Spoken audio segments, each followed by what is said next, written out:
Welcome. It is that time. It is Friday afternoon. It is time for Ask Dr. Geier Live. Wherever you're watching, I hope you're making today your masterpiece. My name is Dr. David Geier, double board certified orthopedic surgeon, sports medicine specialist, and media medical expert. I help you feel and perform your best regardless of age, injuries, or medical conditions. This is your one chance to ask me, not one time only, but one time a week, to ask me orthopedic questions that you might have. It doesn't have to be orthopedic. We can talk health, wellness, nutrition, exercise, sleep, aging, all that kind of stuff, but we can talk orthopedics as well. Hello, April. It's good to see you. But this is your chance to ask questions about injuries, surgeries, recovery from injuries. It is not medical advice. Please remember that. I have not seen you. I haven't examined you. I haven't looked at x-rays, MRIs, any of that kind of thing, but I'm giving you information that hopefully can help you make a better decision when you go see an orthopedic surgeon or some other type of doctor, help you can make the decision that is best for you. So thank you very much for being here. I hope I can answer your questions, and I'll stay as long as you have questions, and then we'll take off. Sometimes this is very short, sometimes it's 25 or 30 minutes. We will see. Fantastic. Just got my degree. Really happy for you. It's funny, I guess it's that time of year. A bunch of people have reached out to me saying they finished medical school or finished their postgraduate training or whatever it is. Very congratulations to you. I love the emoji. Very cool. Georgia, it is good to see you. I am doing well. And Josh, glad to see you. I'm glad to be that you're listening in. And somebody asked me this earlier this week. No, I do not make a podcast version of Ask Dr. Geier Live. Like I do with Better Than Ever Live on Tuesdays and Thursdays, those become a podcast that you can find wherever you get your podcast. Make sure to subscribe to that, Better Than Ever Live, wherever you get your podcast. This one does not go into that. It does stay on YouTube, so you can go back and watch it later. It's just not there now. You are so welcome. Very excited for you. I remember that feeling. I kind of cringe saying that now, but I remember my medical school graduation, and the speaker was Bill Cosby, which at the time we thought, oh man, how did we get Bill Cosby to speak at our medical school graduation? Now I tell people that, and obviously with all of the allegations and charges against him, maybe not such a positive thing, but at the time we were pretty proud of it. But I still remember, and I remember because it was hot as can be out in the sun that day, in your cap and gown and all that. But medical school was a long 4 years of my life. So, and that whole part of the training, whether it's the college to get to medical school like you have to do in the United States, medical school's tough, then residency, then fellowship sometimes afterwards. It is a long process. All right, feel free to ask your questions. Make sure you leave those in the chat, not in the comments below. If you're on YouTube, well, of course you're on YouTube. It's the only place that I'm doing this. But make sure you leave those in the chat. I cannot see the comments. All right, Natine or Knighton, PCL avulsion fracture. You hear a sound in your knee, no pain. It's hard to say. You have full motion, you get a pain, you get a sound when you bend your knee.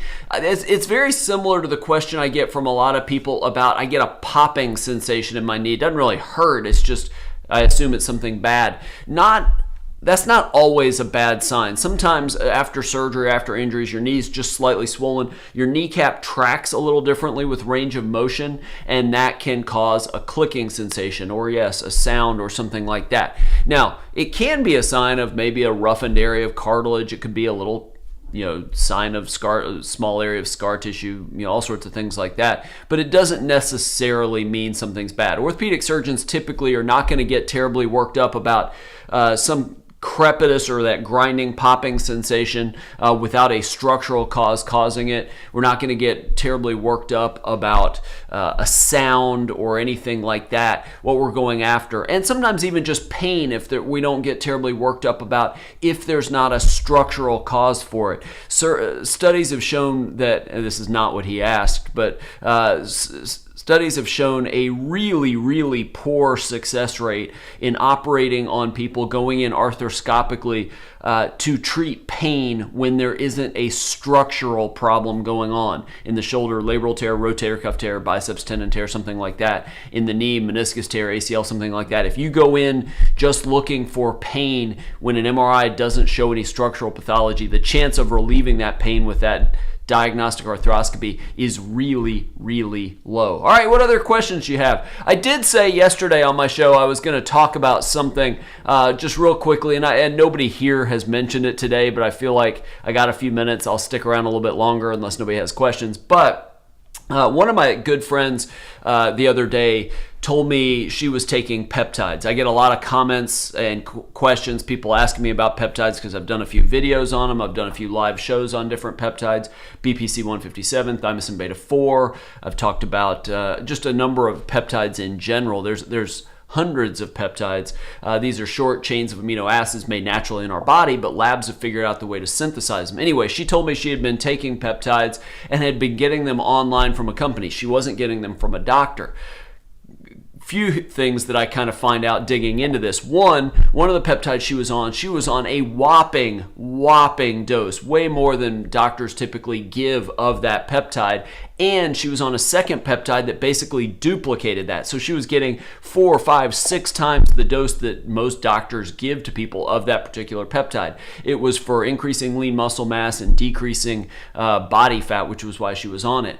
But on top of that, by not going to a doctor, she was getting it online from a company that sells it for research purposes only. And it very clearly says that on the website, and it says it on the bottle, and it says this is not to be used in human or animal subjects. It's not to be given to humans, not to be given to animals. Now, I do know that company, and this is not about that company, just puts that on there for legal purposes, so you can't sue them. But those online peptides and the companies that sell them, it's been shown in several studies that they, one, can have endotoxins and things that are really bad for you and potentially make you sick, maybe not right away, but over the long term, liver issues and things like that. But you also just don't know what you're getting. It may not have any of the peptide in it. It may have huge amounts of the peptide because they want you to have results, so you keep buying it from them.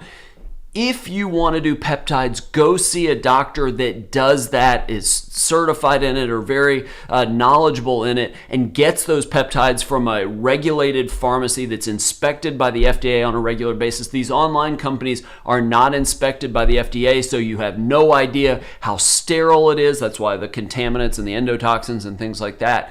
It is very, very dangerous. And you need to be medically supervised, whether it's lab work or various other things, by somebody that does this, and you're just not doing it on your own. I know thousands and thousands and thousands of people are doing this, but it is just, in my personal opinion, and I'm not giving you medical advice, I'm not telling you to take peptides, I'm just saying you might think and encourage your friends not to get them from online pharmacies or online companies. They have really sophisticated websites that look very scientific. Just don't do it. Get them from doctors. And you're going to hear more and more of this as there's more peptides for weight loss and for better sleep and for muscle gain and for heart benefits and brain benefits.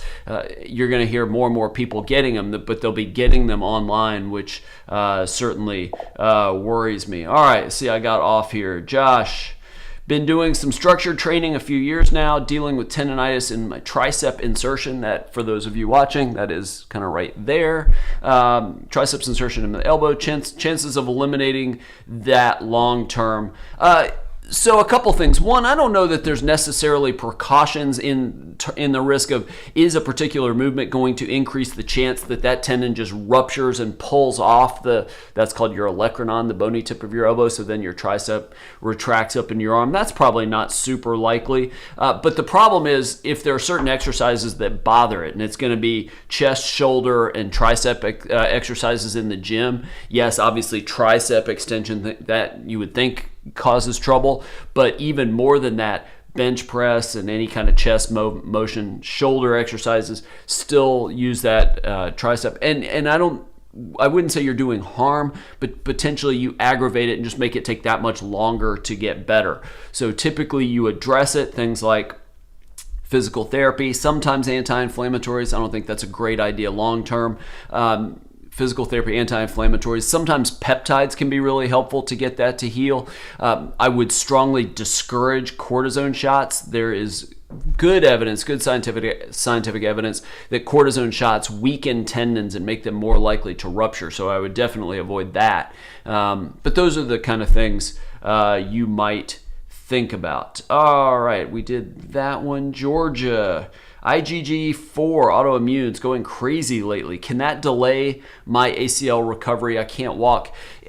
I suppose it could. Here would be my concern, and I'll be honest, I don't know that I've ever read a study on autoimmune disease as it pertains to ACL issues. My concerns would be twofold. One, would that slow the incorporation of the ACL graft into the getting stronger, getting more blood supplies to become a functional ACL? That process of the graft turning into something as strong as your normal ACL typically takes about 6 months. Would it be slower with an autoimmune disease? That would be my one concern. The second one would be, could it lead to increased scar formation in the knee that keeps people from getting their motion back? Now, that would be somewhat preventable by aggressive rehab and really working to get motion back. But again, I don't know that I've ever seen any studies on it, so I can't tell you for sure that either of those would be more of my theoretical concerns more than I can say that there's science that has looked at that. I hope that doesn't happen. I hope it turns out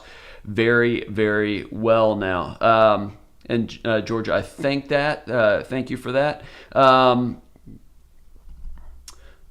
Natine, my surgeon asked me to do a full squat 3 months after PCL avulsion fracture surgery, seeing the x-ray. Yeah, I'm not going to tell you as medical advice that a squat is okay, but generally it should be, assuming, yes, that avulsion fracture has healed, because squats, leg presses are what we call closed chain exercises, meaning your feet are fixed to a surface. In the case of squat, it's the floor. In the case of a leg press, it is the leg press plate, as opposed to leg extension, leg curl exercises, which are open chain, which put much more stress on the knee. So I would think generally a two-legged squat, maybe with low weights, and your feet, obviously on the floor, good control. I would generally say that's probably okay. Again, not medical advice, and I can't examine your knee to tell you if that's true, but generally that's probably true. All right, Dawn in California. I always love to hear where everybody is, so please tell me that sometime. My son broke his femur last week, had surgery. Recovery time for a broken femur, 19 years old. So I'm glad, because I was about to ask how old. Children and adults heal very differently in terms of how quick it is. Kids heal very quickly, but even a femur for a kid can be 6 to 8 weeks. Adults, that's more like 3 to 4 months. Femur fractures also very unlikely to heal without surgery. That's the thigh bone, the big bone in your thigh. Depends a little bit on where it's broken, but typically that's about 3 to 4 months.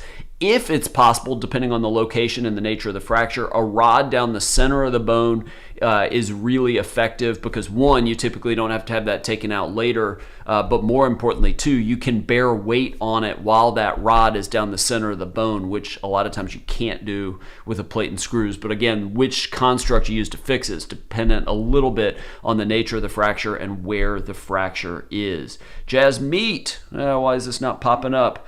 MRI, myxoid degeneration of the lateral meniscus, partial ACL tear. Do you need surgery again? I don't know the history. Myxoid degeneration in the lateral meniscus typically is radiology speak for not torn. There's just signal within the meniscus, unless it extends to the surface of the meniscus on 2 consecutive slices on the MRI, which would indicate a tear. Could be a tear if you went in and scoped it and looked for it. Maybe a third of the time, maybe a quarter of the time, that turns out to actually be a tear, but typically, no, that doesn't need surgery.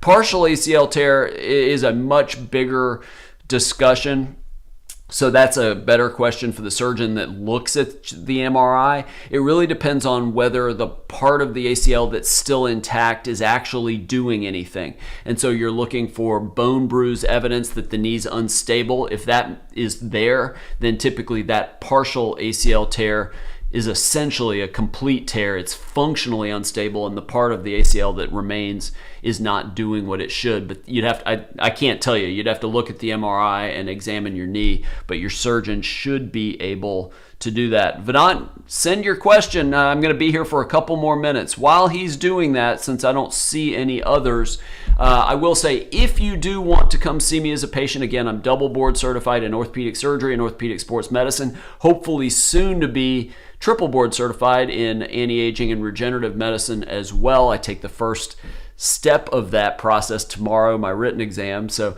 but if you want to come see me, the link to my website is below, drdavidgeier.com. And this doesn't have my website, but it's got all my social media if you want to follow me anywhere.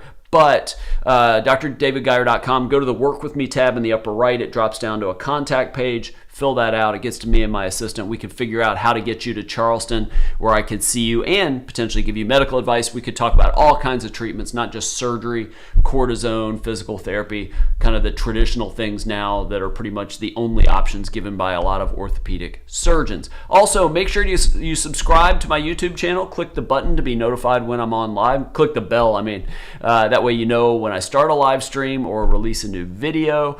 Normally I do live streams Tuesday, Thursday, Friday. The Tuesday and Thursday are better than ever live. Make sure you check that out. Health, wellness, sleep, exercise, nutrition, anti-aging, longevity, all kinds of good stuff. Mental health, brain health, all kinds of good stuff. Make sure you subscribe to that as a podcast if you can't be there Tuesday, Thursday, 5 p.m. Eastern time. Or join us on YouTube every day. All right, last question we got today, and let me get that off the screen. Green stick fracture 1.5 years ago, forearm, want to work out, will affect my forearm. Assuming that a green stick fracture, and what that means is it's sort of a bend of the bone without it being completely snapped. Typically, if that heals, it heals fully. That's typically not a sign, a long-term issue. That's typically in kids. You don't typically get green stick fractures in adults. The bone either breaks or doesn't break in adults. It doesn't sort of give a little bit, but largely stay in place. But no, if that heals completely, should be no other issues in terms of doing activities down the road. Don, thanks to all the orthopedic surgeons put us back together. Oh, no, we appreciate that. All right, that is all I've got for you. I'm going to let you go. Enjoy the rest of your Friday afternoon. Enjoy the weekend. Remember to join us next week. I will not be here Tuesday. I'll be at our Charlotte office on Tuesday, but I will be here Thursday, 5 p.m. Eastern time for Better Than Ever Live, and again next Friday for Ask Dr. Geier Live. Georgia, you enjoy your weekend too. Everybody have a great weekend, and I will see you really soon.